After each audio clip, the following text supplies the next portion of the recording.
എല്ലാവർക്കും എൻ്റെ നമസ്കാരം. മുഴുവൻ പത്രപ്രവർത്തകരെയും ഞാൻ ഈ പത്രസമ്മേളനത്തിലേക്ക് സ്വാഗതം ചെയ്യുകയാണ്. ഞാൻ സന്തോഷ് മണ്ടു, പയ്യന്നൂരാണ്. എൻ്റെ രണ്ടാമത്തെ സിനിമയാണ് ബുള്ളറ്റ് ഡയറീസ്. ആദ്യ സിനിമ പനി ആണ്, ഫീവർ. അത് 2019 സ്റ്റേറ്റ് അവാർഡും IFFK ഫിപ്രസി അവാർഡൊക്കെ ലഭിച്ചൊരു സിനിമയാണ്. ഒരുപാട് ഇൻ്റർനാഷണൽ ഫെസ്റ്റിവലിലും ഇൻ്റർനാഷണൽ അവാർഡും കിട്ടിയൊരു സിനിമയാണ്. റിലീസായിട്ടില്ല, റിലീസാവാൻ പോകുന്നേ ഉള്ളൂ. രണ്ടാമത്തെ സിനിമയാണ് ബുള്ളറ്റ് ഡയറീസ്. അത് നാളെ റിലീസാവാൻ പോവുകയാണ്.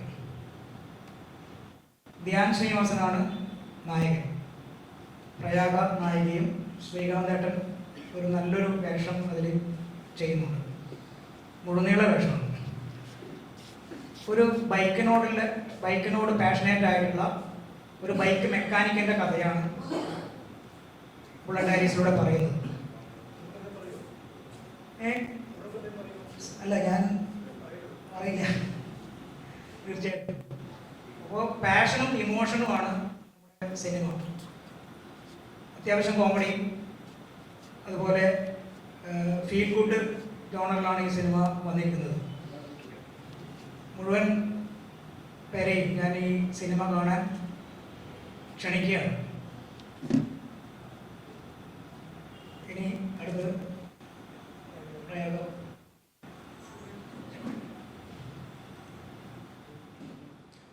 നമസ്കാരം. സന്തോഷം പറഞ്ഞതുപോലെ ഇത് ബുള്ളറ്റ് അല്ലെങ്കിൽ ഒരു 2 വീലർ സ്വന്തമാക്കണം എന്ന് ആഗ്രഹിക്കാത്ത ആരുമില്ല. ഇപ്പോൾ എനിക്ക് തോന്നുന്നു ഏറെക്കുറെ എല്ലാവർക്കും മിനിമം ഒരു 2 വീലർ ഉണ്ടാവും. ഒരു ടീനേജ് ലൈസൻസ് ആക്കിയിട്ടുള്ള പ്രായം ആയിക്കഴിഞ്ഞാൽ. ശരിക്കും ഈ സിനിമ ഒരു ബുള്ളറ്റ് പ്രേമിയുടെ കഥയാണ്. അതുകൊണ്ട് ഒരു ബുള്ളറ്റ് സ്വന്തമാക്കണം ആഗ്രഹിക്കാത്ത ചെറുപ്പക്കാരും ഉണ്ടാവില്ല എന്ന് എനിക്ക് തോന്നുന്നു. അതുകൊണ്ട് തന്നെ ഇത് അവരുടെ എല്ലാവരുടെയും കഥയാണ്. വളരെ സമാധാനമുള്ള, വളരെ സാവധാനത്തിൽ പറഞ്ഞു പോകുന്ന നല്ലൊരു സിനിമ, ഒരു ഇമോഷണൽ ഫിലിമാണ്. ധ്യാനും പ്രയാഗയുമാണ് പ്രധാന കഥാപാത്രങ്ങളെ അവതരിപ്പിക്കുന്നത്. കൂടാതെ രഞ്ജി പണിക്കർ, രഞ്ജിയേട്ടനും സുധീർ കരമന, അൽത്താഫ്, ഷാലു, സന്തോഷ് കീഴാറ്റൂര്, അങ്ങനെ നല്ലൊരു ക്യാരക്ടർ റോൾസ് കൈകാര്യം ചെയ്ത് മലയാള സിനിമയിൽ നിറഞ്ഞു നിൽക്കുന്ന മറ്റ് ധാരാളം പേരും ഈ സിനിമയിലുണ്ട്. ഞാനും ഇതിലൊരു പ്രധാന കഥാപാത്രത്തെ അവതരിപ്പിക്കുന്നുണ്ട്. നമ്മളത് ചിത്രീകരണം നടന്നത് വളരെ വളരെ വളരെ റെയറായിട്ട് മാത്രമാണ് ആ പ്രദേശങ്ങളിൽ ഷൂട്ടിംഗ് നടന്നിട്ടുള്ളതെന്ന് എനിക്ക് തോന്നുന്നു. കണ്ണൂർ, കറുവഞ്ചാലം, പൈതൽമല ഒക്കെ നമുക്ക് അറിയാവുന്ന, ഇപ്പം ബൈക്ക് റൈഡേഴ്സൊക്കെ സ്ഥിരമായി പോകുന്ന സ്ഥലമാണെന്ന് എനിക്ക് തോന്നുന്നു. ട്രക്കിങ്ങിനൊക്കെ പോകുന്ന സ്ഥലമാണ്. അവിടെയാണ് ഇതിനു മുമ്പ് അവിടെ നടന്ന സിനിമ പാത്തു ജാനറാണെന്ന് എനിക്ക് തോന്നുന്നത്, അല്ലേ? ആ പ്രദേശത്താണ് നടന്ന സ്ഥലം, ആ ലൊക്കേഷനിലാണ്. വളരെ ഡിഫറെൻ്റ് ആയിട്ടൊരു ടെറൈനിൽ നടക്കുന്ന ഒരു കഥയാണ്. ഔട്ട്ഡോറിലാണ് മുഴുവൻ സിനിമയും എക്സ്പ്ലോർ ചെയ്തിട്ടുള്ളത്. അതുകൊണ്ട് തന്നെ കേരളത്തിൻ്റെ വേറൊരു തരത്തിലുള്ള ഭൂപ്രകൃതിയും അതിൻ്റെ ഭംഗിയും ഒക്കെ നമുക്ക് കാണാൻ പറ്റും. ഫൈസലാണ് ഇതിൻ്റെ സിനിമാറ്റോഗ്രാഫർ. വളരെ പ്രതീക്ഷയോടെയാണ് ഞങ്ങൾ ഈ കൊച്ചു സിനിമ നിങ്ങളുടെ മുമ്പിലേക്ക് എത്തിക്കുന്നത്. വളരെ ഫാസ്റ്റായിട്ടുള്ള സിനിമകളും മാസ് സിനിമകളും ഇപ്പോൾ അതർ ലാംഗ്വേജ് സിനിമകളൊക്കെ ഇങ്ങനെ നിറഞ്ഞ് ഓടിക്കൊണ്ടിരിക്കുന്ന സമയത്താണ് ഞങ്ങളുടെ ഈ കൊച്ചു സിനിമയായിട്ട് ഞങ്ങൾ വരുന്നത്. B3M ക്രിയേഷൻസ് അവരുടെ രണ്ടാമത്തെ സിനിമയാണിത്. അവരുടെ ആദ്യ സിനിമ മധുര മനോഹര മോഹം, അത് വളരെ വലിയ ഹിറ്റായിരുന്നു. ഇത് ആ സ്വഭാവത്തിലുള്ള സിനിമയല്ല, ഇത് മറ്റൊരു തരത്തിലുള്ള സിനിമയാണ്.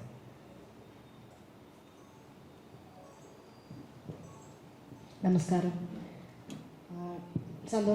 സന്തോഷേട്ടൻ്റെ സിനിമയിൽ കാണാൻ സാധിച്ചത് ബുള്ളറ്റ് ഡയറീസ് ആണ് പേര്.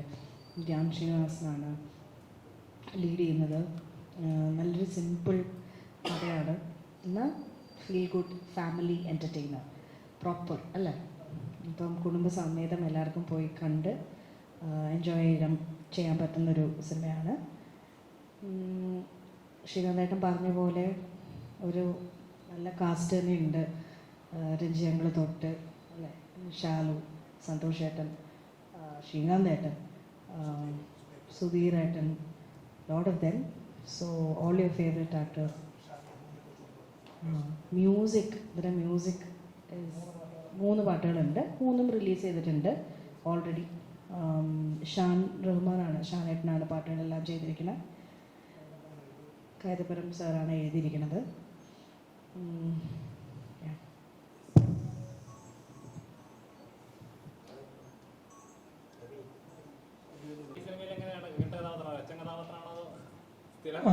അച്ഛൻ്റെ പ്രായമുണ്ട് മോനെ, അച്ഛനാവാനുള്ള പ്രായമായി. കുറേ അച്ഛന്മാർ ചെറുപ്പക്കാരായി അഭിനയിക്കുന്നതുകൊണ്ടാണ് എന്നെ പോലെയുള്ള ആൾക്കാർക്ക് ഈ അച്ഛൻ്റെ വേഷങ്ങൾ കിട്ടുന്നത്. അച്ഛനും മുത്തശ്ശനും ഒക്കെ ആവേണ്ട ആൾക്കാർ 25 വയസ്സ് 30 വയസ്സായിട്ട് അഭിനയിക്കുമ്പോൾ ഞങ്ങളെ പോലുള്ള ആൾക്കാർക്ക് അവസരം കിട്ടുന്നു. സന്തോഷം മാത്രമേ ഉള്ളൂ. സിനിമയിലുണ്ടാവലാണ് പ്രധാനം. സിനിമയിലായിരിക്കുക, നമുക്ക് പറ്റുന്നത് എന്ന് സംവിധായകനും തിരക്കഥാകൃത്തിനും തോന്നുന്ന കഥാപാത്രങ്ങൾ നമ്മളെ തേടിയെത്തുക, അത് ഏറ്റവും ഭംഗിയായിട്ട് അവതരിപ്പിക്കുക, അതിൻ്റെ സന്തോഷമാണ് പ്രധാനം.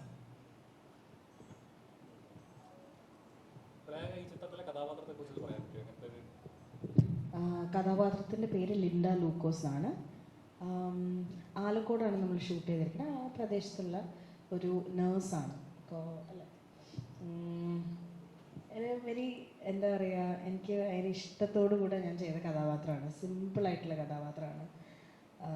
അങ്ങനെ ചിരപ്പല്ലുകളോ അല്ലെങ്കിൽ ഒരു പ്രത്യേകിച്ചൊരു പരിവേഷമൊന്നുമില്ലാതെ വളരെ സിമ്പിളായിട്ട് ഏതൊരു സാധാരണക്കാരിക്കും റിലേറ്റ് ചെയ്യാൻ പറ്റുന്ന റിലേറ്റബിൾ ആയിട്ടുള്ളൊരു ക്യാരക്ടറായിരുന്നു.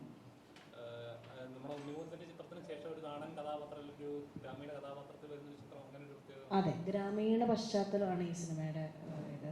പക്ഷെ മറ്റേ ഒരു മുറയും എന്ത് പാത്തായ ആ ഒരു ഇതല്ല, നാടൻ വേഷമാണ് എന്നതിലുപരി ഇതിൽ വളരെ സിമ്പിളായിട്ട് എന്നാൽ ഇമോഷൻ വെച്ച് കണക്ട് ചെയ്യാൻ നമുക്ക് പറ്റുന്നൊരു കഥാപാത്രം. ഞാൻ ലുക്സിൻ്റെ മാത്രം ഇതിലല്ല പറയുന്നത്.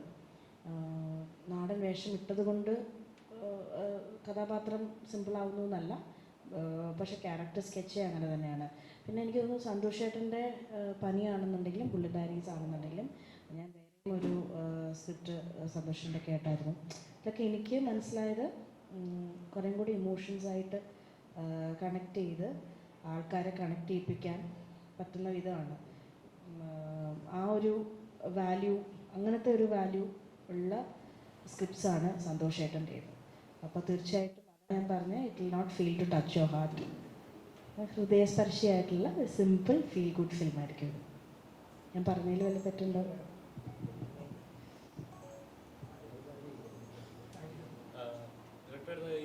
ഈ ആഴ്ച തന്നെ ഒരുപാട് ചിത്രങ്ങൾ ഇറങ്ങുന്നുണ്ട്, വലിയ വലിയ ചിത്രങ്ങൾ ഇതിൻ്റെ കൂടെ ഇറങ്ങുന്നതാണ്. അപ്പം പിടിച്ചു നിൽക്കാമെന്ന് തോന്നുന്നുണ്ടോ? നമ്മുടെ സിനിമ നമുക്ക് ഏറ്റവും വലുതാണ്. അത് നമുക്ക് അതിലൊരു കോൺഫിഡൻസ് ഉണ്ട്. കാരണം വലിയ പടങ്ങളുടെ ഇടയിൽ തന്നെ ചെറിയ പടങ്ങളും അതിനും സാധ്യതയുണ്ട് എന്നാണ് ഞാൻ വിശ്വസിക്കുന്നത്.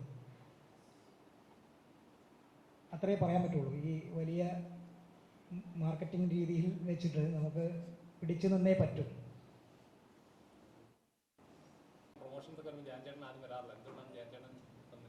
ഞാൻ ഒരു പടത്തിൻ്റെ ഷൂട്ടിലാണിപ്പോൾ. ഇന്ന് വൈകുന്നേരം ഒരു ഷൂട്ട് കഴിഞ്ഞിട്ട് പൊള്ളാച്ചിയിലേക്ക് വിനീത് ശ്രീനിവാസൻ്റെ പടത്തിലേക്ക് പോവാണ്. നല്ല തിരക്കിലാണ്, അതുകൊണ്ടാണ് ഞാൻ വരാത്തത്. അല്ലെങ്കിൽ മറ്റ് സമയക്കുറവ് കൊണ്ട് മാത്രമാണ്. ഞാനിതിൽ വളരെ നന്നായിട്ട് അഭിനയിച്ചിട്ടുണ്ട് കേട്ടോ. വളരെ റിയലിസ്റ്റിക്കായിട്ട് വളരെ ഗംഭീരമായിട്ടുള്ളൊരു, എനിക്ക് തോന്നുന്നു വളരെ വ്യത്യസ്തമായിട്ടുള്ളൊരു ക്യാരക്ടറാണ് ഞാൻ ചെയ്തത്. അതേപോലെ പ്രയാഗയും പിന്നെ ശ്രീകാന്തും ഒക്കെ എല്ലാവരും അവരുടെ റോളുകൾ വളരെ, രഞ്ജി പണിക്കർ സാറ് വളരെ നന്നായിട്ട് ഇതിലൊരു ഒരു സദാനന്ദ മാസ്റ്ററായിട്ട് ചെയ്തിട്ടുണ്ട്. എല്ലാവരും തോമസ് ഏട്ടനായിട്ടാണ് ശ്രീകാന്തേട്ടൻ വന്നിട്ടുള്ളത്.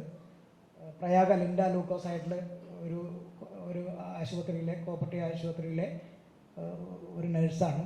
വളരെ ഡൗൺ ടു എർത്തിലെ കഥാപാത്രങ്ങളാണ് മുഴുവനും. ഒരു പക്ക പിന്നെ കണ്ണൂരെ ഹൈ റേഞ്ചിൽ മലയോരത്ത് താമസിക്കുന്ന ഒരു കട്ടപ്പനയിൽ നിന്ന് കണ്ണൂരിൽ വന്ന് താമസിക്കുന്ന ഒരു ക്രിസ്ത്യൻ കുടുംബത്തിൽ ഉണ്ടാകുന്ന സബ്ജക്റ്റാണ്.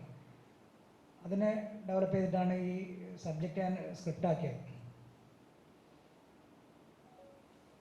നോർമലി ഇങ്ങനെ ഒരു ചിത്രം ഇറക്കുന്ന സമയത്ത് ഉറപ്പായും ഇതൊരു റിയൽ ഇൻസിഡന്റ് ആണ് താങ്കൾ പറഞ്ഞത്. പനി എന്ന ചിത്രം നോക്കിയാൽ അതൊരു റിയൽ ഇൻസിഡന്റ് ബേസ് ചെയ്തിട്ട് ഇങ്ങനെ റിയൽ ഇൻസിഡൻസിനെ ബേസ് ചെയ്തുള്ള ചിത്രങ്ങൾ ഇൻസ്പയർ ചെയ്യുക അത് എന്തെങ്കിലും മാറ്റം കരുതുന്നുണ്ടോ? കാരണം ഇപ്പോഴും അങ്ങനത്തെ കസ്റ്റമൊക്കെ നടക്കുന്നുണ്ട്. താങ്കളുടെ ചിത്രം ഇറങ്ങിയ അപ്പോൾ അങ്ങനെ മെസ്സേജ് കിട്ടിയിട്ട് പോലും വലിയ മാറ്റങ്ങളൊന്നും സംഭവിച്ചിട്ടില്ല. അല്ല, അത്തരം സിനിമകൾ നമുക്ക് സിനിമ കൊണ്ട് ഈ ലോകം നന്നാക്കാൻ പറ്റുമെന്ന് ഞാൻ വിചാരിക്കുന്നില്ല. പക്ഷേ നമ്മളുടെ മീഡിയ എന്നുള്ള രീതിയിൽ, ഈ പവർഫുള്ളായിട്ടുള്ള ഈ മാധ്യമം എന്നുള്ള രീതിയിൽ നമുക്ക് ചെയ്യാൻ പറ്റുന്നത് നമുക്ക് ചെയ്യേണ്ടിയിരിക്കുന്നു. അതുകൊണ്ടാണ് പനി ഇപ്പോഴും നടക്കുന്നുണ്ട്, അവിടെ മേഴ്സി കില്ലിംഗ് ഇപ്പോഴും നടക്കുന്നുണ്ട്. മാതാപിതാക്കളെ മക്കൾ തന്നെ കൊല്ലുന്ന ഒരു ആചാരമാണ്. അതിന്ന് പല രീതിയിൽ അത് മിസ്യൂസ് ചെയ്യുകയാണ്. അതാണ് പനിയുടെ കാലിക പ്രസക്തി. അതുപോലെ ഇതും ഒരു ഫീൽ ഗുഡാണ്. നമ്മുടെ സമൂഹത്തിൽ നടക്കുന്ന ഒരു നടന്ന കാര്യമാണ് ഞാനിതിൽ പറയാൻ ഉദ്ദേശിക്കുന്നത്. ഇപ്പോൾ ഏറ്റവും ലേറ്റസ്റ്റ് ആയിട്ട് ഇറങ്ങിയ ഡാൻസ് പാർട്ടി, അതിലൊരു ഭയങ്കര റോക്കറ്റായിട്ട് ഒരു ബ്ലാസ്റ്റ് ചെയ്യുന്ന തരത്തിലുള്ളൊരു കഥാപാത്രമാണ് ചെയ്തിരിക്കുന്നത്. അപ്പം ഏത് തരം ചെയ്യാനാണ് കൂടുതൽ ഇഷ്ടം? ഏത് തരം കഥാപാത്രം ചെയ്യാനാണ് ഏറ്റവും എളുപ്പം? അതിൽ എന്താണ്, ലിൻഡ ലൂക്കോസ് അല്ലെങ്കിൽ ബുള്ളറ്റ് ഡയറീസിൽ നിന്നുമാണ് ഞാൻ ഡാൻസ് പാർട്ടിയിലേക്ക് പോയത്. കാരണം ബുള്ളറ്റ് ഡയറീസ് കുറച്ച് നാൾ മുൻപ് നമ്മൾ ഷൂട്ട് ചെയ്ത സിനിമയാണ്. ഡാൻസ് പാർട്ടി ഇപ്പോൾ just dance party so happened, അത്രേ ഉള്ളൂ. അതായത് ഞാനിങ്ങനെ എനിക്കിഷ്ടമുള്ള പോലെ നടക്കുന്ന സമയത്ത്, ഞാൻ വലിയ കാര്യമായിട്ട് സിനിമയൊന്നും കമ്മിറ്റ് ചെയ്യാതിരിക്കുന്ന സമയത്ത് തലമുടിയിലൊക്കെ കളറടിച്ച് നടന്നപ്പോൾ സോൻ ചേട്ടൻ ഒരു സ്ക്രിപ്റ്റ് പറഞ്ഞു. അങ്ങനെ ഈ ലുക്ക് കുഴപ്പമില്ല പ്രയാഗ എന്ന് പറഞ്ഞു. അങ്ങനെ ചെയ്ത പടമാണ്, അത്രേ ഉള്ളൂ. ഇതങ്ങനെയല്ല, സ്ക്രിപ്റ്റ് കേട്ട് എനിക്ക് ഇഷ്ടമായി ചെയ്യണമെന്ന് ആഗ്രഹിച്ചു. കംഫർട്ടബിൾ ടീമാണ്. സന്തോഷ് ചേട്ടൻ is A sweet heart. Work ചെയ്യാനായിട്ടും അല്ലാതെ ഒരു നല്ല മനുഷ്യൻ്റെ കൂടെ വർക്ക് ചെയ്യുന്ന പ്രതീതിയാണ് നമുക്കെപ്പോഴും. ശ്രീകാന്ത് ഏട്ടൻ ഒക്കെ is more like a family member. ധ്യാനേട്ടനായിട്ട് എൻ്റെ രണ്ടാമത്തെ ചിത്രമാണ്. അപ്പം ഒരു വർക്കിംഗ് കെമിസ്ട്രി ഉണ്ട് നമുക്ക്. അപ്പം എല്ലാ ആസ്പെക്റ്റ് നോക്കുമ്പോഴും ഇത് എടുത്ത് ചെയ്യാമല്ലോ എന്ന് തോന്നി. അങ്ങനെ ചെയ്ത പടമാണ്.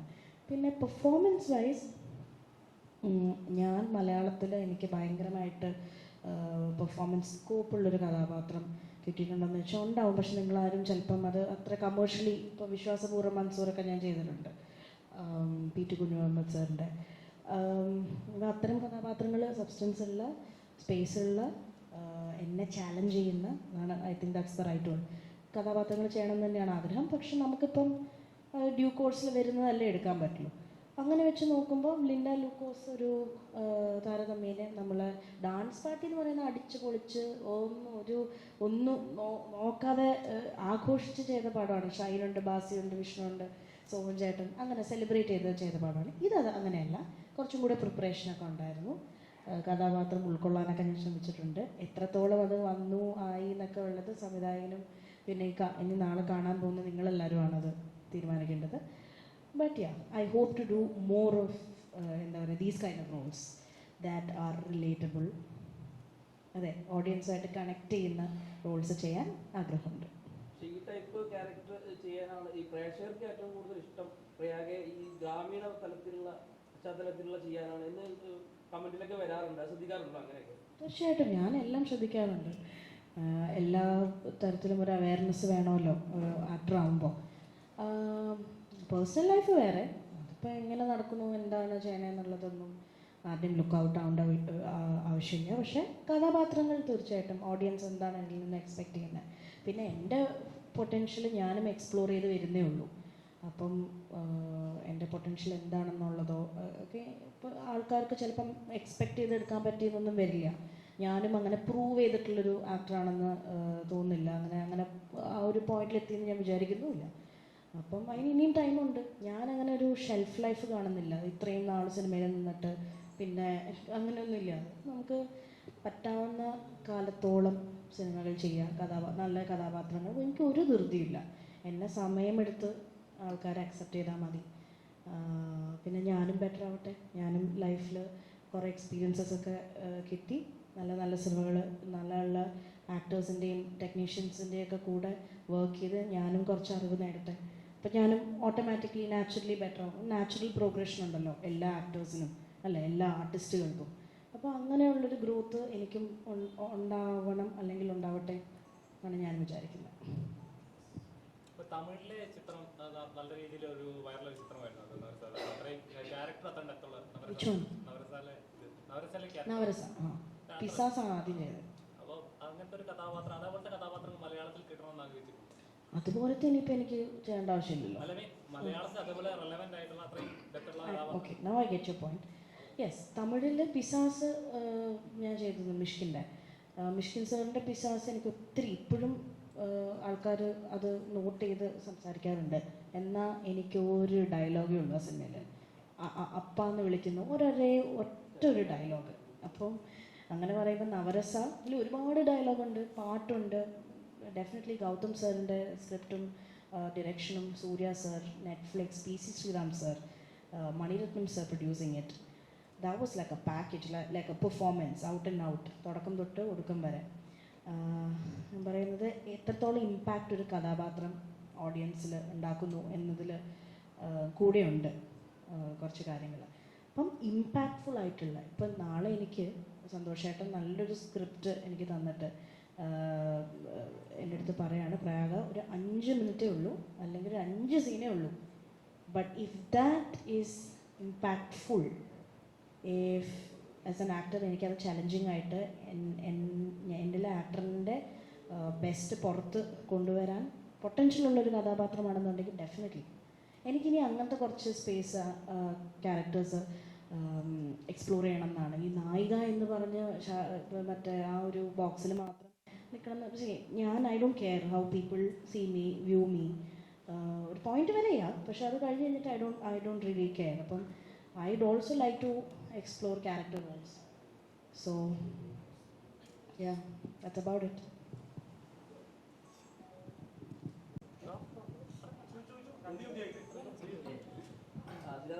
ഇപ്പം കൂടെ അഭിനയിക്കുന്നത് ഇപ്പം പ്രയാഗ മാർട്ടിൻ അല്ലെങ്കിൽ നമ്മുടെ ധ്യാൻ ശ്രീനിവാസ്, ഇവരൊക്കെ പുതുതലമുറയിൽ ഇപ്പം ഭയങ്കര എനർജറ്റിക് ആയിട്ട് പെർഫോമൻസ് ചെയ്യുന്ന ആൾക്കാരാണ്. അപ്പം അവരുടെ കൂടെയൊക്കെ പിടിച്ചു നിൽക്കാൻ ബുദ്ധിമുട്ടുണ്ടായോ? നല്ല ചോദ്യമാണ്. അഭിനയത്തിൻ്റെ കാര്യത്തിൽ ഞാനും പുതിയ മുഖമല്ലേ, ഞാൻ പഴയ ആളല്ലോ.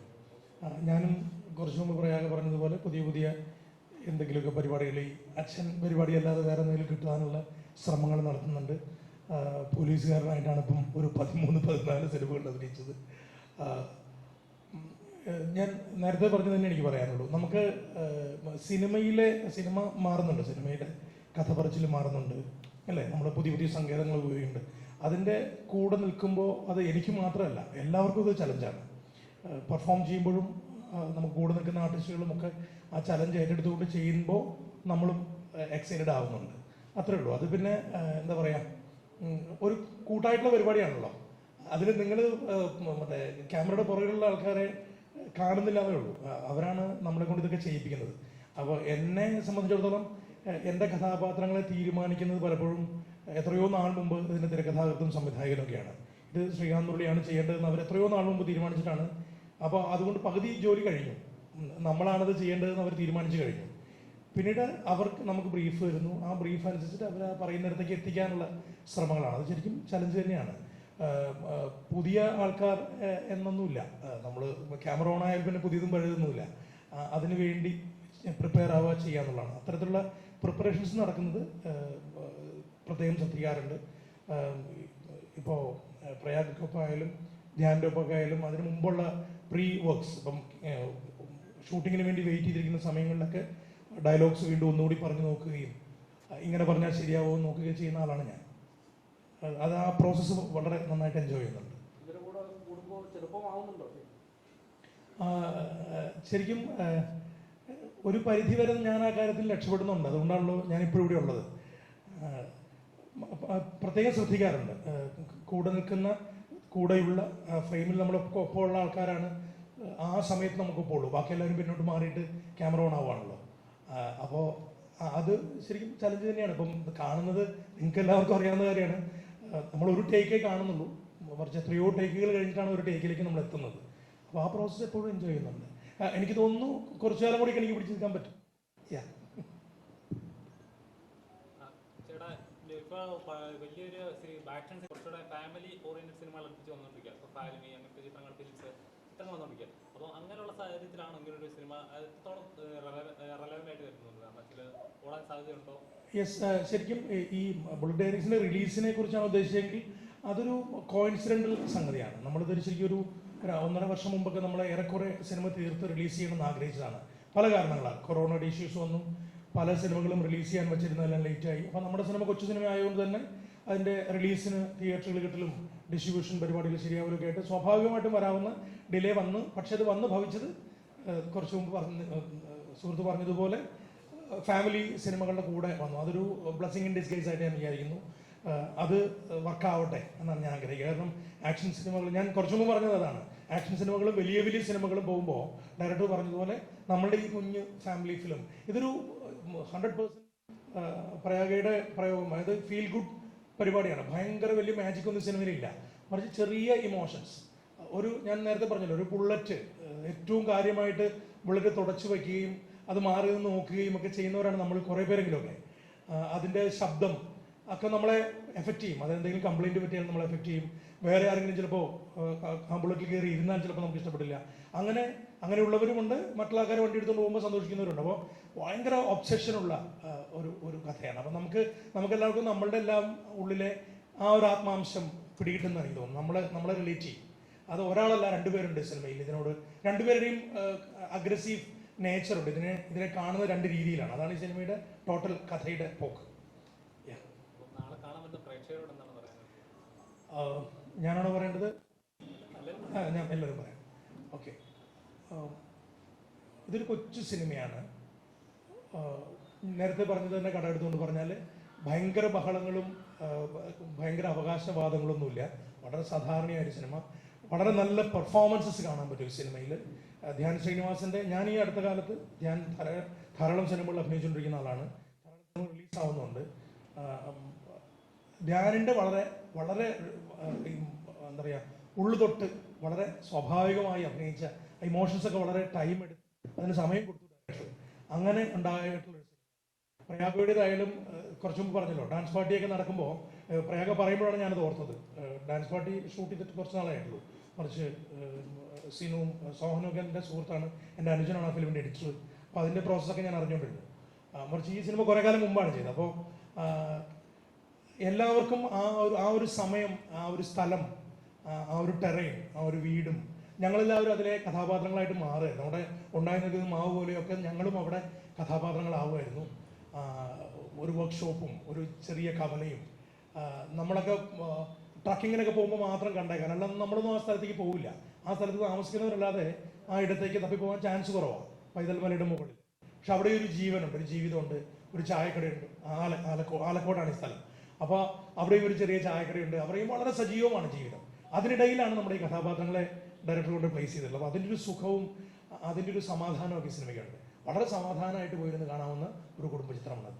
സോ എല്ലാവരും കാണണം, തിയേറ്ററിൽ തന്നെ പോയി കാണണം. എനിക്ക് ബുള്ളറ്റ് ഇഷ്ടമാണ്. ഓടിക്കാൻ അയ്യോ ഇല്ല, എനിക്ക് ബുള്ളറ്റ് കാണാൻ ഇഷ്ടമാണ്, പുറകിലിരുന്ന് യാത്ര ചെയ്യാനും ഇഷ്ടമാണ്. ബുള്ളറ്റ് ഓടിക്കാൻ പഠിച്ചിട്ടുമുണ്ട്. വേറെ ഒന്നിനുമല്ല, ഒരു സിനിമയ്ക്ക് വേണ്ടിയിട്ടാണ്. Unfortunately that movie didn't happen. പക്ഷേ എനിക്ക് 2 വീലർ പേടിയാണ്. അതിപ്പോൾ സ്കൂട്ടറായാലും ബുള്ളറ്റായാലും ബാക്കി വെറൈറ്റി ഓഫ് 2 വീലേഴ്സ് പേടിയാണ് എനിക്ക്. ചെയ്യും ചേട്ടാ, ഇതല്ലേ ജോലി. ചേട്ടാ, ഞാൻ നേരത്തെ പറഞ്ഞത് എന്താണ്, ചാലഞ്ച് ചെയ്യുന്ന കഥാപാത്രങ്ങൾ ചെയ്യാനാണ് താല്പര്യം. അപ്പം പേടിയില്ലെന്ന് പറഞ്ഞാൽ പേടിയുള്ള കാര്യങ്ങൾ കറേജോടെ നേരിടുമ്പോഴാണല്ലോ നമുക്ക് വിജയം വരുന്നത്. കാരണം ഈസി ആയിട്ടുള്ള ജീവിതമോ ഈസി അല്ല, സിനിമ ഒട്ടുമല്ല, കഥാപാത്രങ്ങൾ ഒട്ടുമല്ല. അങ്ങനത്തെ കഥാപാത്രങ്ങൾ ചെയ്യണം, അതല്ല എൻ്റെ ചാലഞ്ച്.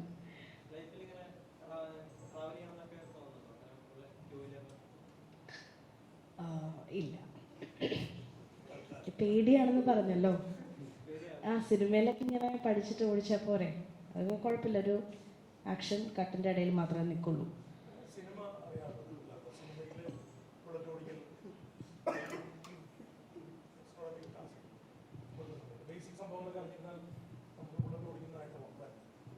ഞാനിതിൽ bullet ഓടിക്കുന്നില്ല.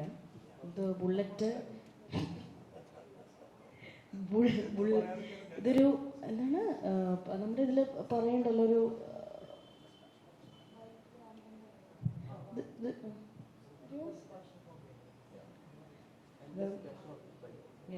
endless passion for bike. അതായത് ഇത് ബൈക്ക് റൈഡറുടെ കഥയല്ല, ബൈക്കിനെ സ്നേഹിക്കുന്ന ഒരാളുടെ കഥയാണ്. ആരും അങ്ങനെ വിചാരിക്കരുത്. റോഡ് മൂവി അല്ല ഇത്. ഒരു സ്ഥലത്ത് മാത്രമുള്ള ഒരു ബൈക്കിനെ സ്നേഹിക്കുന്ന ഒരാളുടെ കഥയാണ്. അങ്ങനെ ധരിക്കാനേ പാടില്ല. ഓക്കെ, കുട്ടി മാത്രമാണ് ഞാൻ അല്ലേ. സ്കൂട്ടർ ഞാൻ ഓടിക്കുന്നുണ്ട്, അല്ല അന്തസ്സായിട്ട് വീഴുന്നുമുണ്ട് സ്കൂട്ടറിൽ.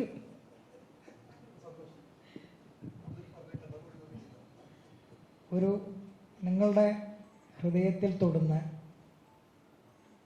ഒരു കൊച്ചു സിനിമ